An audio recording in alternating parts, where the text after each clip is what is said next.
4월도 이제 둘째 주 시작을 눈앞에 두고 있습니다. 4월 10일에는 드디어 이제 총선이 찾아옵니다. 굉장히 중요한 정치 일정인 만큼 뭔가 주식시장에도 영향을 미치지 않을까라는 생각을 안 해볼 수가 없는데요. 네. 어떤 생각을 또 어떤 전망을 가지고 계세요? 이사님? 일단 이제 저도 뉴스를 보니까 여론조사로는 일단 민주당이 좀 우세한 걸로는 나오더라고요. 여론조사 결과로는. 근데 뭐 선거라는 건 또 모르는 거니까 그렇죠. 나와봐야 되겠지만 일단 이제 주식시장 관점에서는 그동안 사실 이제 우리나라 증시가 또 올라왔던 하나의 이유가 밸류업 기대감이거든요. 맞아요. 기업 밸류. 이걸 컸죠. 주도하고 있는 게 어쨌든 여당이니까, 정부 여당이니까. 그래서 지금 최근에 밸류업 관련주가 좀 안 좋아요. 주가 분위기가. 왜냐하면 이제 총선 결과가 어떻게 나올지 모르니까 일단 좀 주가는 올라왔고 좀 일단 지켜보자 결과를. 그래서 아무래도 민주당이 되면 조금 이제 시장에서는 그 밸류업 관련주들에 대해서 더 차익 매물이 나올 수 있겠죠. 왜냐하면 주도하는 쪽은 여당이었기 때문에. 그래서 뭐 증시가 어떻게 될지 모르지만 일단 이제 업종, 그러니까 주도 섹터 면에서는 약간 그쪽은 동력이 조금 약간 떨어질 수 있다, 단기적으로. 수 있고. 그렇게 보시면 되겠고. 단기적으로. 네. 근데 다만 또 민주당이 만약에 이제 여론조사 결과대로 다수당이 됐을 때 또 여기에 동참해서 적극적으로 밸류업도 할 수도 있는 거예요. 그러니까 그거는 모르는 거니까. 다만 지금 현재 상황에서는 시장은 좀 그렇게 보고 있는 것 같다. 이렇게 보시면 되겠고. 그 다음에 또 한 가지 이제 가장 민감한 문제가 결국엔 세금 문제인 것 같아요. 금융투자 종합소득과세. 네. 요게 이제 윤석열 대통령은 이거 없애야 된다. 계속 이제 여당 쪽은 이렇게 나오니까 당연히 세금을 뭐 당연히 안 내고 싶죠. 누구든 투자해가지고 세금 내면 한국 증시에 굳이 투자를 해야 되냐. 왜냐면 미국은 세금을 내지만 한국은 일단 어쨌든 양도세가 대주주 말고는 없잖아요. 그래서 그것 때문에 미국 안 하는 분도 꽤 많거든요. 맞아요. 실제로. 네. 근데 만약에 미국처럼 이걸 적용을 해버리면 개인 투자분들 중에 많은 분들이 떠날 가능성이 높거든요. 그런데 민주당은 어쨌든 지금 이 금투세에 찬성하는 입장이란 말이에요. 그래서 내년에 시행을 해야 되는데 다만 또 최근에 나온 뉴스 보니까 또 유예할 수도 있다. 민주당에서 약간 이제 좀 발을 좀 뺐는데 다만 이제 기본적인 거는 금투세는 시행한다는 게 또 원칙이니까. 그러니까 이 양당이 너무 입장이 좀 다른 거죠. 그래서 당연히 이거는 주식시장만 보면은 국민의힘이 되는 게 유리한 건 맞아요. 네. 세금 면에서는. 근데 이것도 변수가 있는 게 지금 1,400~500만 명이 주식 투자를 한단 말이에요. 근데 모처럼 지금 분위기 밸류업도 좋은데 민주당도 알 거란 말이에요. 거기에 찬물 확 끼얹으면. 네. 그래서 굳이 만약에 또 다수당 됐다고 그 찬물을 끼얹으니까 그래서 만약에 민주당이 돼도 금투세를 내년에 제가 봤을 때 시행을 바로 할 것 같지는 않아요. 또 1, 2년 유예하다가 그때 또 분위기를 또 보겠죠. 그래서 큰 관점에서는 당장 그러니까 단기적으로는 총선 결과에 의해서 증시가 변동성은 나올 수 있지만 오히려 그것 때문에 증시가 한번 만약에 빠진다. 그럼 저는 오히려 또 기회가 될 수 있다. 왜냐하면 그렇다고 이게 큰 흐름에서 바뀌지는 않을 것 같아요. 네. 다만 어쨌든 총선 결과는 누구도 모르는 거니까 일단 또 결론은 좀 나와봐야 될 것 같아요. 근데 그것 때문에 뭐 누가 어느 당이 되고 이래서 야 시장이 앞으로 좋을 거고 이렇게는 너무 생각하지 마시고 오히려 빠지면 저는 기회다 이렇게 생각을 하고 있습니다. 이상 연미사님의 현답이었습니다. 네, 첫 번째 질문에 대한 답 너무 감사드리고요. 그리고 또 이제 지난주에 그 대만 지진이 있었잖아요. 네네. 타이완 강진이었는데 타이완은 또 워낙에 이 반도체 관련해서 중요한 나라다 보니까 이게 어떤 영향들이 있는지를 짚어보지 않을 수가 없더라고요. 일단 이제 그 대만에 마이크론 세계 3위 메모리 반도체 공장이 큰 게 있고요. 그게 한 16% 정도 된다고 합니다. 전체 글로벌 D램 생산에 엄청난 비중이고 그리고 TSMC도 거기 공장이 TSMC 전체 생산에 제가 알기로는 80%가 거기서 나올 거예요. 근데 이제 그 공장들이 이제 한번 가동이 좀 중단됐다 그러죠. 그래서 지금 마이크론 같은 경우는 고객들한테 보통 D램 넘겨주기 전에 가격 협상을 해요. 근데 가격을 제시를 안 하고 있다고 합니다. 그것 따라서 삼성도 하이닉스도 좀 가격 제시를 안 하는 보도가 나왔는데 그 얘기는 가격 올리겠다는 얘기예요. 왜냐하면 공장이 가동이 중단되면 공급이 줄거든요. 자동으로. 그러면 당연히 가격이 오릅니다. 그래서 싼 가격에 줄 이유는 없기 때문에 그러면 당연히 메모리 가격은 오를 수밖에 없죠. 그래서 이거는 그냥 지진 영향으로 인해서 오히려 메모리 업체들의 실적에는 사실은 오히려 긍정적으로 작용할 수 있고 또 파운드리 관점에서는 이제 TSMC가 많이 복구를 했다고는 하더라고요. 근데 일부 라인은 검사를 해야 되니까 좀 가동 차질을 빚고 있는데 근데 여기서 이제 우리가 유추할 수 있는 건 이것 때문에 뭐 파운드리가 엄청난 타격이 아니라 결국엔 미국 고객들 입장에서 봤을 때 너무 TSMC만 맡기면 좀 위험하겠구나. 또 그런 이걸 생각을, 또 사고가 알람이. 그래서 이게 대만도 일본도 자꾸 지진이 나는 게 좀 섬나라는 좀 그런 부분들이 좀 있잖아요. 근데 이번에 지진이 너무 컸거든요, 사실은. 맞아요. 네, 어마어마한 지진이 발생했는데 또 안 일어난 보장도 없는 거고. 그래서 TSMC에만 너무 맡기는 건 사실 이제 미국 기업들 입장에서도 약간의 리스크가 생겨버린 거죠. 그러면 삼성한테는 좋은 또 거죠, 사실은.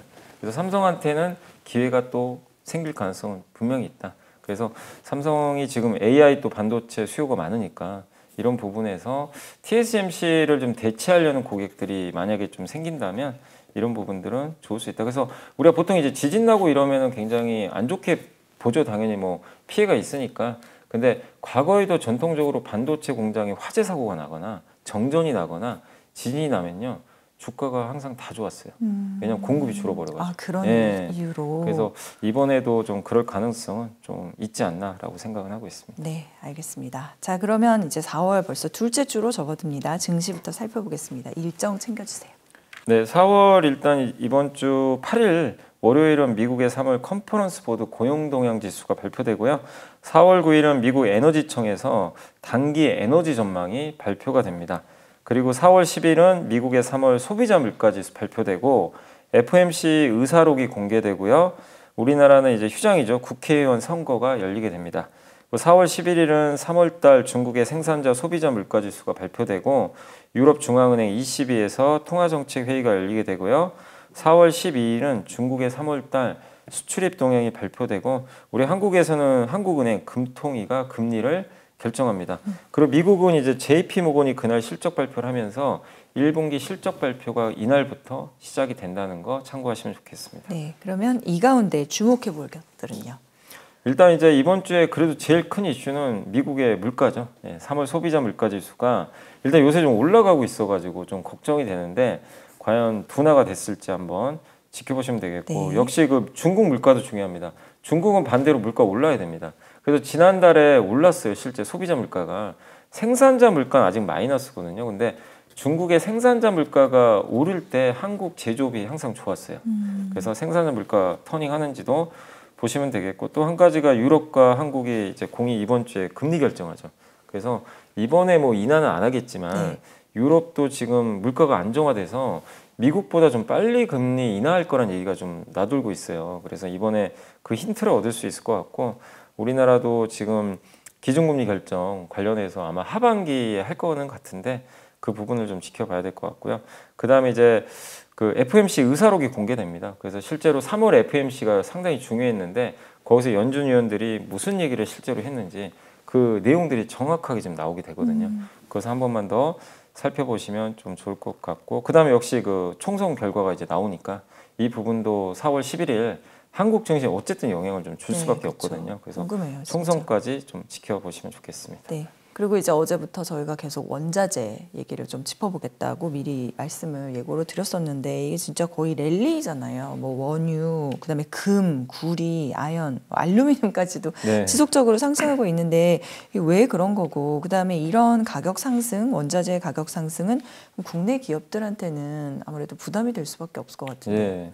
일단 제일 문제가 유가인 것 같아요. 원유 수입국이기 때문에 당연히 이제 제일 문제가 될 수밖에 없는데 일단 이제 가격이 오르는 거는 수요와 공급에 의해서 수요는 좋은데 공급이 주니까 기본적으로 지금 유가 같은 경우도 지금 지난번에도 말씀드렸지만 지금 원유 재고가 좀 줄고 있는데 실제로 지금 미국도 원유 수요가 좀 늘고 있고 거기에 중국 경기 살아나니까 원유 수요 느는데 여기에 이제 공급 차질이죠. 중동은 계속 감산하는데 거기에 이제 결정탈도 날렸던 것 중에 하나가 지금 이스라엘이 시리아에 있는 이란 대사관을 공격했다. 이 배후 여기에 이제 이스라엘을 이제 배후로 지금 두고 있는 것 같은데 그 이란이 그래서 이제 공공연하게 이거 이스라엘을 공격하면 어떡하지? 그러면 여기에 미국이 또 참전할 수가 그렇죠. 있거든요. 그럼 이제 진짜 국제전 되는 거거든요. 그러면 이제 이거 유가 100달러 넘어갈 수도 있는 거죠. 만약에 이 사건이 벌어지면. 그러니까 시장은 좀 불안한 것 같아요. 근데 이게 좀 만약에 아무 일 없이 넘어가면 유가는 저는 개인적으로 조금 안정화될 거로 보는데 아직은 지금 알 수가 없는 상황이고 그러다 보니까 이제 지정학적 리스크가 하나 생긴 게 지금 유가 상승에 가장 좀 불편한 이슈가 아닌가 이렇게 좀 보여지고 그리고 유가 올라가면 왜 안 좋냐면요. 그 이 휘발유가 1갤런이 1센트 오르면요. 네. 제가 자료를 찾아보니까 1.5조 원의 소비력이 미국이 감소한대요. 아, 왜냐하면 미국은 그렇겠죠? 자동차를 많이 타고 다니니까 반드시 타고 다녀야 되잖아요. 근데 그만큼 내 휘발유 값이 올라가면 다른 소비를 줄여야 되거든요. 근데 지금 최근에 그 휘발유 가격이 그 3달러 초반대였는데 거의 3.5까지 왔어요. 3.5달러. 그러면 한 50센트 정도 오른 거죠. 어떻게 보면. 그러면 소비가 그만큼 또 줄 수밖에 없어요. 예. 그래서 1달러만 올라도 150조 소비가 없어져 버리는 거거든요. 그러니까 이제 굉장한 거죠. 그러네요. 여파가 정말 어마어마하네요. 그래서 이게 이제 이러면 미국 경기에도 부담이 될 수도 있겠구나. 이게 좀 크다라고 좀 보시면 좋을 것 같고, 다만 이제 원유 가격 측면에서 일단 90달러까지는 전 세계 경기가 좀 버틸 수는 있대요. 네. 근데 이제 90을 넘어가면 좀 이제 상당히 부담스러울 수 있으니까 지금 86이잖아요. 그래서 90을 넘지만 않으면 그래도 뭐 큰 충격은 없겠지만 넘어간다면 증시가 상당한 또 충격을 받을 수 있으니까 좀 지켜봐야 될 것 같고, 뭐 금 가격 같은 경우도 요새 올라가는데 금은 역시 유가는 똑같아요. 지정학적 리스크가 발생하면 제일 안전한 자산이죠. 그렇죠. 예. 그래서 또 거기다가 중국이 옛날과 다르게 미국 국채 안 삽니다. 국채 팔고 뭘 사냐면 대신에 금으로 바꾸고 있어요. 옛날에 미국 국채를 샀잖아요. 국채로 받아서 국채로 이게 넣어놨는데 지금 미중 갈등이 있다 보니까 나 이제 미국 국채 판다. 그래서 대신에 안전한 게 뭐죠? 금이죠. 금으로 바꾸고. 러시아도 마찬가지. 과거에 했던 양태를 안 따라주네요. 중국이. 사우디도 실제 팔고 있어요. 그러니까 이제 금 값이 꼭 전쟁 리스크만이 아니고요. 그러니까 금이 구조적으로 이렇게 올라간 이유는 미중 갈등도 하나가 있는 거예요. 예. 그래서 우리가 참 이게 이 돌잔치 할 때도 이 미중 갈등까지 생각해야 되나 이 생각도 좀 들긴 하는데, 그러니까 참 이 모든 게 다 연결이 돼 있는 것 같아요. 그래서 국제정치 꼭 공부를 하시는 게 여러분들한테는 저는 도움이 된다. 그 말씀 꼭 드리고 싶고. 국제정치 공부를 꼭 해라. 어쨌든 그리고 요새 구리 가격 올라가는 거는 그때 설명드렸지만 구리 광산이 감산하고 있죠. 거기다가 중국 경기 살아나니까 조금씩 수요가 좀 붙고 있는 거죠. 그래서 이런 것들이 지금 일시적인 이슈가 아니라는 게 문제인 것 같아요. 일회성이 아니다 보니까. 그래서 당장 이런 원자재 가격이 방향이 바뀌긴 좀 어렵다. 쉽지 않다. 다만 이런다고 해도 뭐 아까 말씀드린 전쟁 리스크나 이게 어쨌든 터지지만 않는다면 올랐던 만큼은 어느 정도 좀 되돌리는 흐름은 나올 거고, 미국도 저는 왜 이 말씀을 드리냐면 그 올해 11월에 선거가 있잖아요. 그때까지 유가를 급등시키는 건 무조건 막으려고 할 겁니다. 왜냐하면 바이든 대통령 재선에 큰 타격이 가해질 수 있어요. 물가 오르면 재선 가능성은 희박해져요, 진짜. 근데 지금 물가 잡아놨는데 기껏 잡아놓은 물가가 유가 때문에 흔들리면 바이든도 이제 머리가 아플 수밖에 없죠. 그래서 저는 물가가 우리가 우려하는 것만큼은, 그러니까 유가는 올라가지는 않을 것 같다 이렇게 생각하지만 어쨌든 이걸 빌미로 증시는 단기 조정은 받을 수는 있다라고 생각을 하고 있습니다. 진짜 어떤 주식을 보려고 하면은 진짜로 국제 정세를 잘 알아야 굉장히 예민하게 국제 정치를 꼭 봐야 되겠네요. 공부 안 할 수는 없는 것 같습니다. 그렇네요. 돌잔치 할 때도 미중 갈등을 생각해야 되는 현실에 대해서 들어봤고요. 자, 이제 국내로 잠깐 저희가 또 이제 돌려보도록 하겠습니다. 한화그룹의 이슈가 좀 많았던 것 같아서요. 이게 뭐 물적 분할 결정했다고 하고, 또 풍력 플랜트 산업은 한화오션에 양도한다 이런 공시도 나왔거든요. 그리고 뭐 한화 에어로스페이스도 뭐 인적 분할 이런 뉴스도 있었던 것 같은데, 이게 한화그룹의 이러한 변화들은 좀 어떤 의미가 있고 어떻게 진행이 될 것 같으세요? 갑자기 좀 뭔가 많이 바뀌는 것 같아요. 그리고 지난주였나 그 뉴스 중에 좀 눈에 띄던 한화 김승현 회장이 5년 동안 두문불출했는데 하나 에어로스페이스 사업장이 갑자기 나타난 거예요. 직원들 사진 찍고 자기를 공개한 거죠. 그 얘기는 뭐냐면 뭔가 이제 변화하겠다는 거죠. 신호를 주는 것 같더라고요. 근데 실제로 그리고 나서 이번 주에 뭐가 있었죠? 그 지난주에 뭐가 있었냐면 한화가 그 4,400억 규모로 사업을 양도한다. 그리고 하나 에어로스페이스도 실제 금요일 날 공시가 나왔습니다. 인적 분할. 원래는 뉴스만 나왔다가 공시에서 우리 인적 분할 한다라고 이제 발표를 했습니다. 그래서 내용만 잠깐 말씀드리면 하나가 기존의 건설 사업부나 이런 데 있는 그 플랜트 있어요. 육상 플랜트 사업하고 그다음에 해상 풍력 있죠. 요 사업을 따로 떼내 가지고 요거를 이 하나 오션 있죠. 조선사에 이제 양도하기로 결정을 했고, 태양광 장비 회사가 하나 있거든요. 요 회사도 요 사업도 하나 솔루션이죠. 태양광 회사. 여기에 양도하기로 결정을 했습니다. 그리고 하나 모멘텀이라는 회사가 하나 있는데 이 회사 같은 경우는 지금 이제 물적 분할을 하겠다. 이렇게 또 밝혔거든요. 근데 이 회사가 2차 전지 장비 사업을 해요. 배터리 장비인데 요거를 물적 분할 100% 자회사로 두는 거죠. 대신에 5년 동안 상장은 안 시키겠다.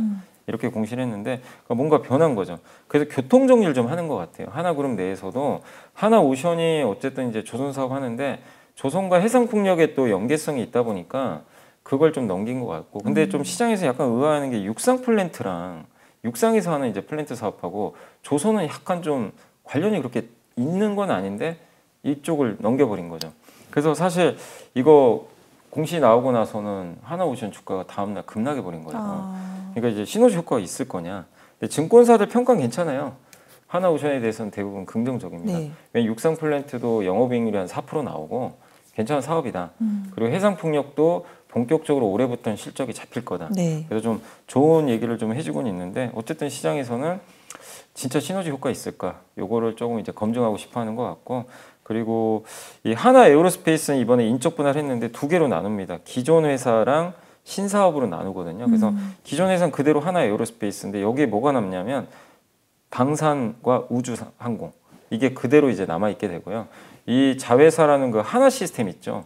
그 방산 회사 중에 하나 시스템이 이제 하나 에어로스페이스 자회사로 그대로 남게 되고, 하나를 이제 쪼개서 회사를 하나 만들었어요. 그 회사 이름이 하나 인더스트리얼 솔루션즈라고 하는데, 하나 인더스트리얼 솔루션즈요. 예, 솔루션즈라는 회사인데, 그러면 이 회사는 이제 그 뭐라는 회사냐면 반도체 장비 같은 걸 합니다. 근데 반도체 장비가 이게 굉장히 지금 그 HBM 반도체 있잖아요. 거기 들어가는 장비라고 하더라고요. 그래서 굉장히 기술력 있는 장비인데, 그러니까 한마디로 사실 하나 에어로스페이스 얘기하면 다 그러잖아요. 우주항공하고 방산. 근데 반도체 장비 떠오르는 사람은 없어요. 그렇죠. 근데 실제 이 사업이 같이 있었거든요. 그래서 분할해서 이쪽에 집중할 건 이쪽 하고 여긴 따로 내서 따로 떼내서 이쪽대로 집중하자. 네. 그래서 교통 정리를 하고 있다. 근데 이거를 뭐 승계구도 입장으로 보는 평가도 있어요. 김동관 그럴 수 부회장 있죠. 승계구도 굳히기로 평가한다는 얘기도 있는데, 그건 뭐 아직 새 아들. 예, 그러니까 아들들이 있으니까 네. 이렇게 해서 교통 정리해서 뭐 큰 아들한테는 방산과 우주항공, 뭐 지금 이제 또 한쪽은 유통회사도 있는데 아니면 이쪽을 또 반도체 장비를 넘겨줄 수도 있고, 그래서 일단은 이제 후계구도 관점에서 김승현 회장이 5년 4개월 만에 갑자기 나타났거든요.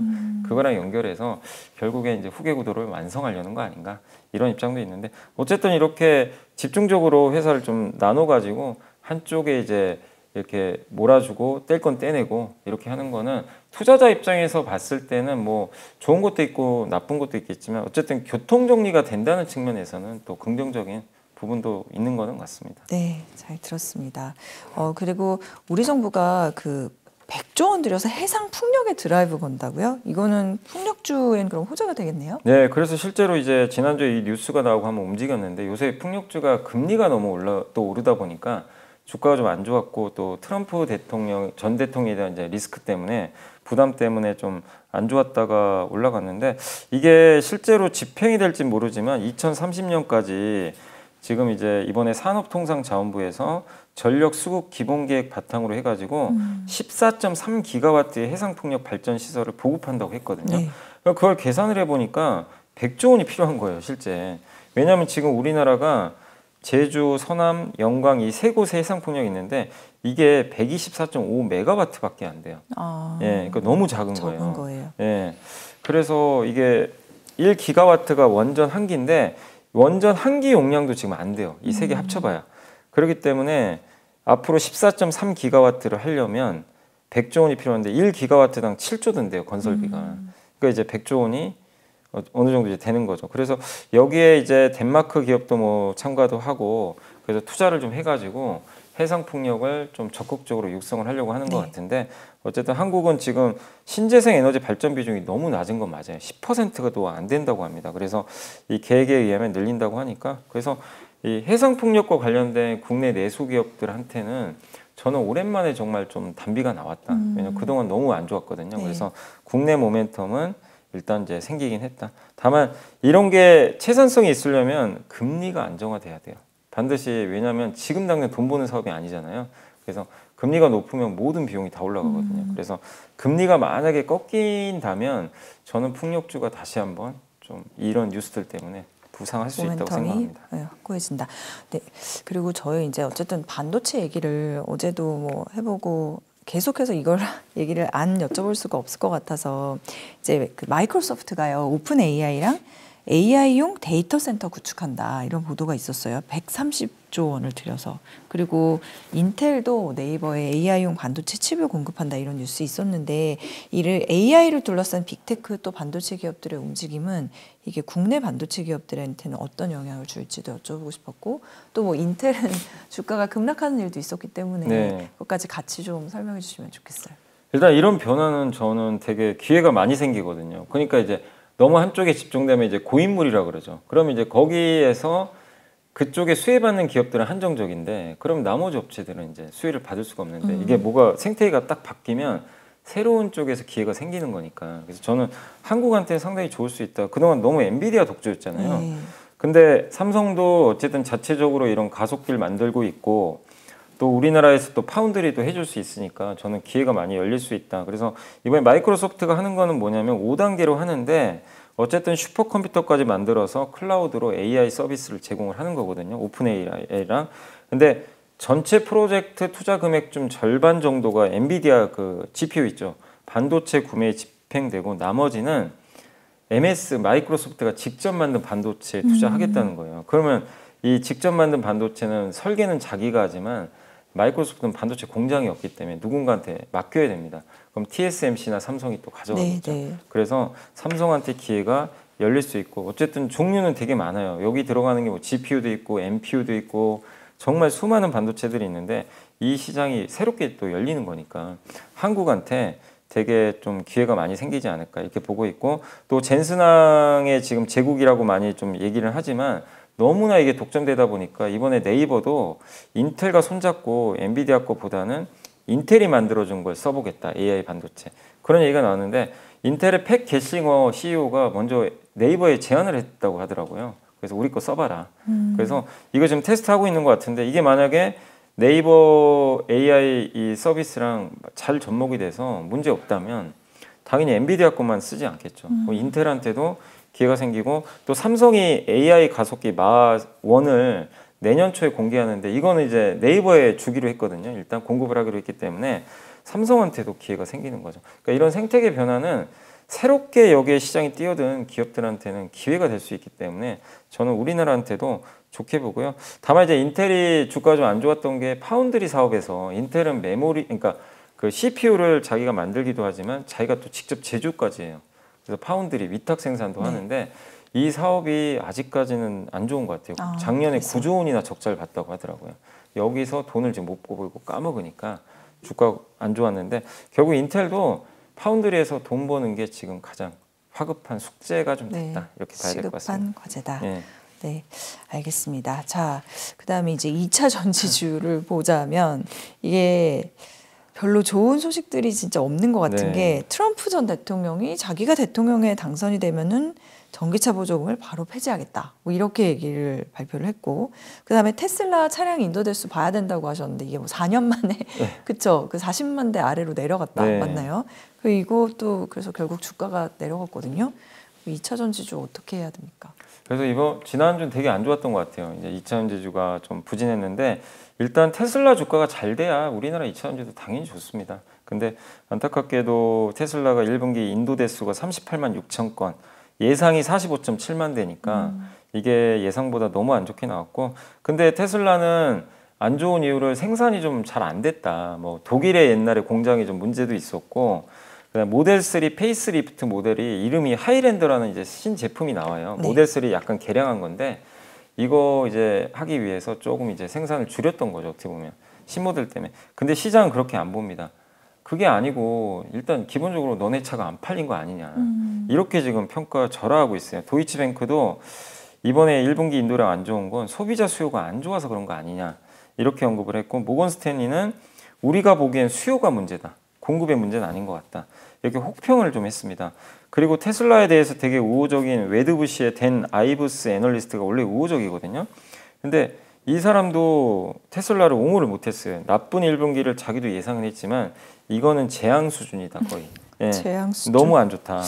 이렇게 얘기를 했고, 다만 어쨌든 테슬라가 또 일론 머스크가 뭔가 상황을 바꿔줘야 되는데 그게 언제 나올지 이제 모르겠다라는 식으로 좀 언급을 해줬고요. 그래서 일단 테슬라에 대한 평가는 좀 상당히 안 좋은데 다만 주가가 이거 발표한 날 그날만 급락하고요. 또 그 후로 이틀 올랐어요.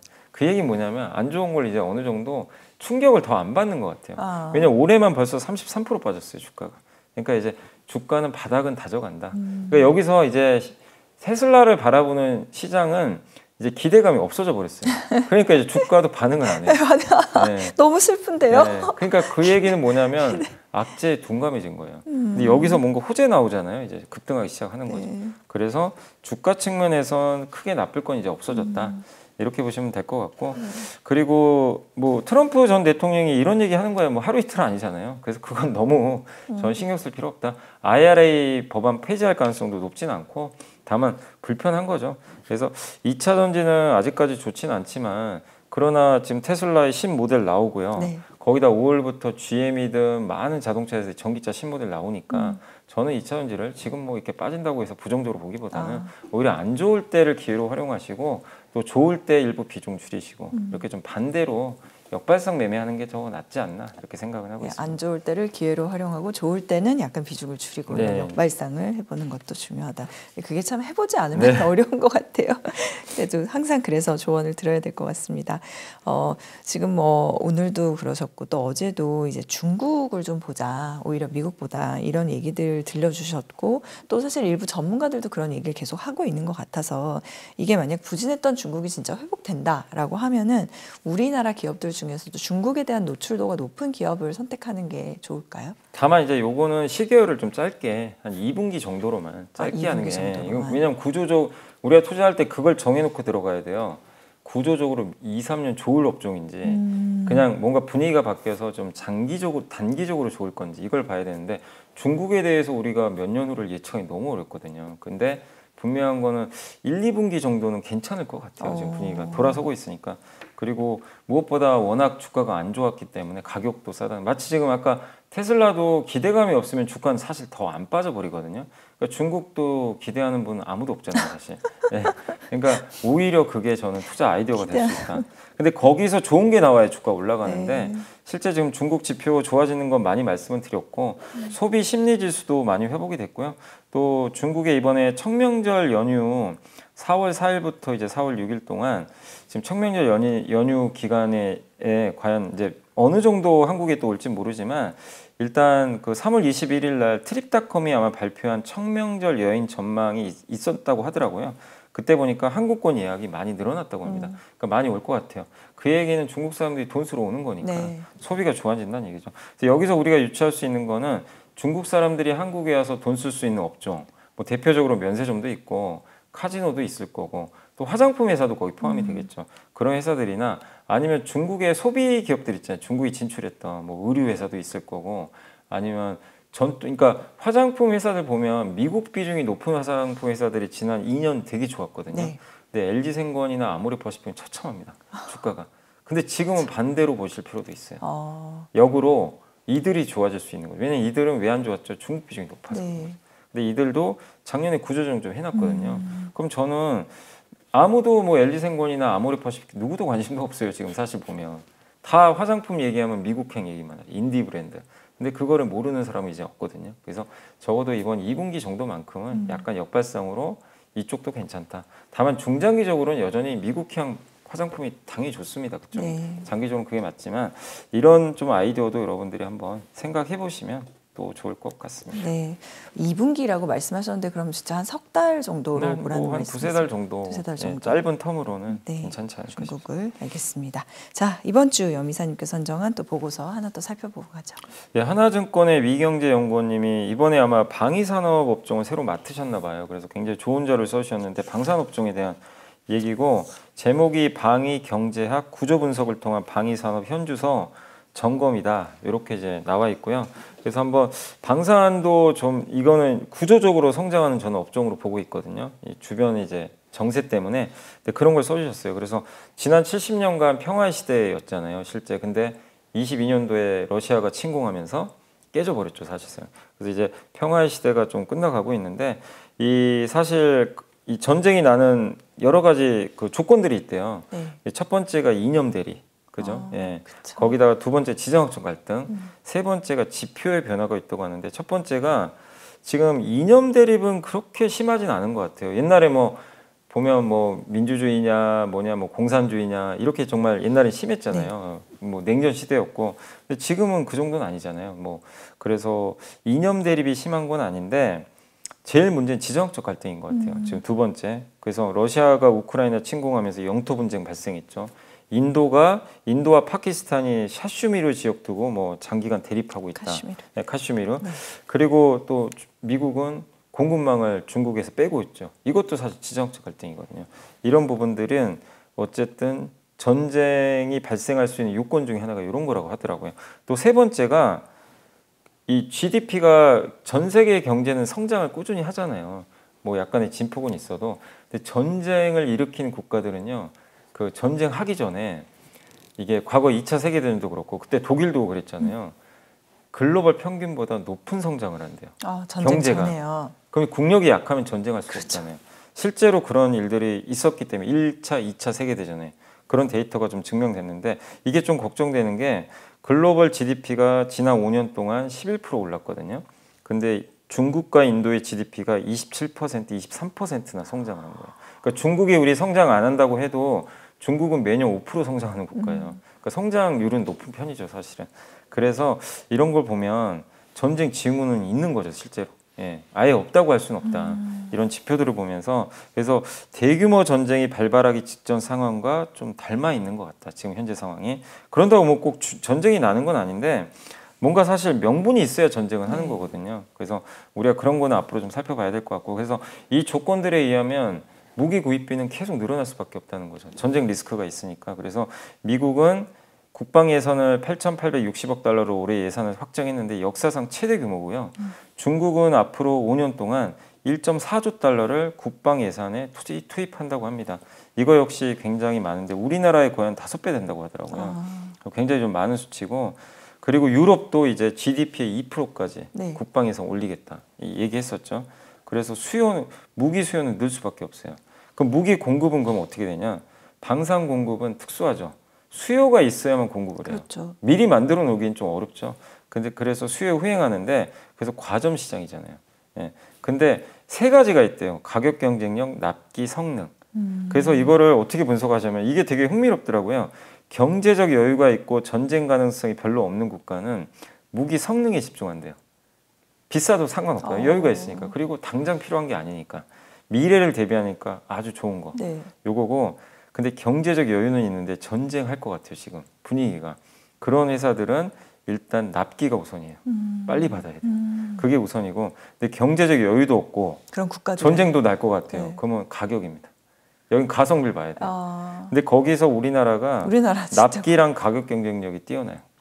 당연히 성능은 미국이 최고잖아요. 독일이나. 거기에는 좀 못 미칠 수 있는데 근데 지금 폴란드도 그렇죠. 폴란드가 경제적 여유 있는 국가는 아니잖아요.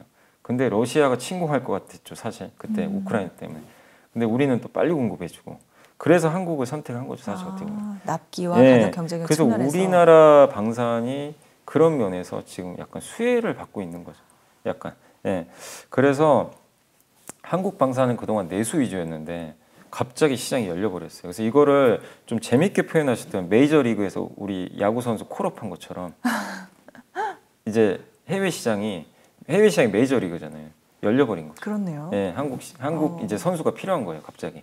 예, 그런 면에서 한국의 이 방산업체들 장기적으로 계속 주목해야 된다. 70년 가까운 평화의 시기를 이제 지나왔는데 변화가 시작됐다. 사실 최근까지도 계속 좋았잖아요. 여러 가지 뉴스들이 많아서. 근데 이제 근데 그거를 우리가 만약에 일회성이다. 이제 어차피 러시아랑 뭐 만약에 우크라이나 이제 휴전하거나 그럼 끝나면 이제 끝난다. 이렇게 본다면은 굳이 뭐 방산 쪽으로 투자할 필요 없는데 그게 아니라고 보는 것 같아요. 이거는 이 큰 흐름이 바뀔 것 같지가 않다. 그리고 그쪽 전쟁 끝난다고 대만이 안전한 것도 아니잖아요. 그죠? 지금 여전히 중동도 이스라엘도 그렇고 이게 쉽게 우리나라도 우리나라도 사실은 뭐 그렇죠. 요새 한국에 대해서는 얘기를 잘 안 하지만 워낙 그쪽 대만이나 저쪽이 네. 더 그러다 보니까 우리도. 근데 우리도 지금 전쟁 국가고 네, 사실은 저는 말씀 들으면서 이 세 개의 카테고리 중에 우리는 어딜까? 돈 많고 당장 위험이 없는 곳일까? 돈 많고 위험이 있는 곳일까? 우리는 돈은 많죠. 돈 없고. 경제적은 있는데 근데 우리 한국은 항상 이제 전쟁 지금 사실 그렇죠. 휴전국가니까. 휴전국가니까요. 예. 그래서 그래서 근데 우리는 이제 우리가 스스로 무기를 만들 수 있는 국가니까. 예. 그래서 탑픽은 하나 에어로스페이스 꼽아주셨고요. 네. 관심 종목은 하나 시스템, 현대로템, 한국항공우주, LIG 넥소. 근데 저는 이거를 읽어보시라고 권유드리고 싶은 게 꼭 방산주를 좀 투자라는 게 아니라 왜 방산주, 그러니까 방산이라는 이 산업이 어떻게 구성돼 있고 수요와 공급이 어떻게 결정되고 네네네. 이걸 공부하면 좋잖아요. 아, 그렇죠. 그래서 그리고 왜 장기적으로 좋게 봐야 되는지 그거는 뭐가 분위기가 바뀐 거죠. 그래서 그런 것들에 대한 설명들이 나와 배경이 있으니까. 있다 있으니까. 공부하시면 좋을 것 네, 같습니다. 이사님께서 골라주셨고 이사님께서 굉장히 흥미롭게 보셨다고 하면 네, 꼭 재미있었어요. 볼만한 보고서라는 생각이 듭니다. 하나에어로스페이스는 아까 그 인적 분할 이슈 공시가 났다고 하셨으니까 네. 그런 경우는 또 어떻게 영향을 미치는지 간단하게 좀 설명해 주세요. 근데 그날 이제 원래 인적 분할 한다고 루머가 돌았을 때 그때 주가가 급등했어요. 이제 분할을 하니까 왜냐하면 이제 하나 에어로스페이스의 그 하나 정밀 기계가 반도체 장비로 되게 매력이 있거든요. 근데 에어로스페이스 안에 있으니까 투자하기가 애매한 거예요. 네. 섞여버리니까 네. 얘를 떼내는 거죠. 그러면은 나는 반도체 장비 위해서 너무 매력 있는데 투자할 사람은 주주 입장에 둘 다 가져가는 거예요. 인적 분할은 두 개를 같이 가져갈 수가 있어요. 네. 그래서 이제 주가가 한번 급등했기 때문에 일단 시장은 좋게 반영을 하고 있는 것 네. 같습니다. 그러면 한 번 그렇게 급등을 한 거는 또 이제 들어가려고 그러면 근데 어떻게 그건 뭐 조정- 굳이 쫓아갈 필요는 없고요. 아, 예. 기다려. 그리고 8월 아마 말인가 8월 26일로 제가 한번 공시 찾아보시면 그때부터 보통 한 달 정도 거래 정지 들어가요. 아. 인적 분할 이제 나눠야 되니까 그거는 꼭 염두해 주시면 네, 좋겠습니다. 알겠습니다. 자, 4월의 첫째 주 머니올라 연블리의 비밀 노트 이렇게 살펴봤고요. 저희는 또 다음 주말에 찾아오도록 하겠습니다. 한 주 잘 보내시고요. 모쪼록 봄꽃 만끽하는 그런 주말과 또 선거 투표 꼭 하시기 바랍니다. 고맙습니다.